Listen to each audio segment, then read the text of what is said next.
જય શ્રી કૃષ્ણ બધાઈને, જય જલારામ. કેમ છો બધા? સાંજનો ટાઈમ છે અને મેં છે ને સૂતા પહેલાં જ બધું બાફી લીધું હતું. મને વાનગી બનાવવાની હોય ને ત્યારે એવી આદત છે કે બધું વહેલું બાફી લેવાનું.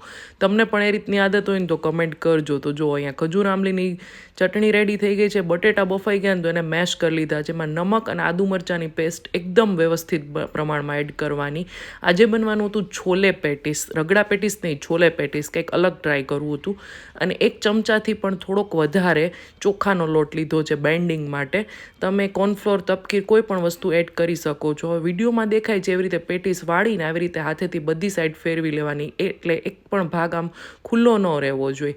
અને બાઇન્ડિંગ માટે આપણે કોઈ પણ વસ્તુ એડ કરીને ત્યારે આપણે લોટ બાંધીએ ત્યારે કેવું ટેક્સચર હોય એવું થોડુંક કઠણ ટેક્સચર આવવું જોઈએ. ઢીલો હોય ને તો પ્રોપર પેટીસ થશે નહીં. હવે મેં નોનસ્ટિક તવી લીધી છે, એમાં તેલ સ્પ્રેડ કરી દીધું છે અને એમાં આપણે આવી રીતે પેટીસને ફેરવી અને ગોલ્ડન બ્રાઉન શેકી લેશું. તમે ફ્રાય પેનમાં ડીપ ફ્રાય પણ કરી શકો છો.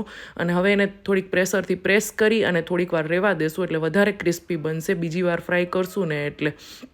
તો જુઓ અહીંયા આપણી પેટીસ બની ગઈ છે અને હવે હું રગડા માટેની તૈયારી કરું છું. તો જેમ આપણે વટાણાનો રગડો બનાવીને એવી જ રીતે બેઝિક મસાલા, આદુ મરચાંની પેસ્ટ અને આ પેટીસનો જે માવો છે ને એ એડ કરીને થોડોક ઘટ બનાવી દીધો તો રગડો. એટલે બહુ કોઈ વધારે સ્પેશિયલ મસાલા એડ નહોતા કર્યા, કારણ કે હવે બધી ચટણી ને બધું આવે એટલે એનો ટેસ્ટ આવવાનો જોઈએ. હવે રગડા અને પેટીસની ઉપર વધારે ક્રિસ્પી બનાવવા માટે ફરસી પૂરી એડ કરી છે. બારે ઘણીવાર મીઠું દહીં હોય તો એ એડ કર્યું છે. 2 પ્રકારની ચટણી, ગ્રીન ચટણીની આપણે હમણાં જ રેસીપી આપી હતી. ચાટ મસાલો, ડુંગળી અને ભુજિયા સેવ એડ કરી છે સાદી સેવની જગ્યાએ. તો બસ મસ્ત મજાની આપણી ચટપટી પ્લેટ રેડી થઈ ગઈ. આવજો.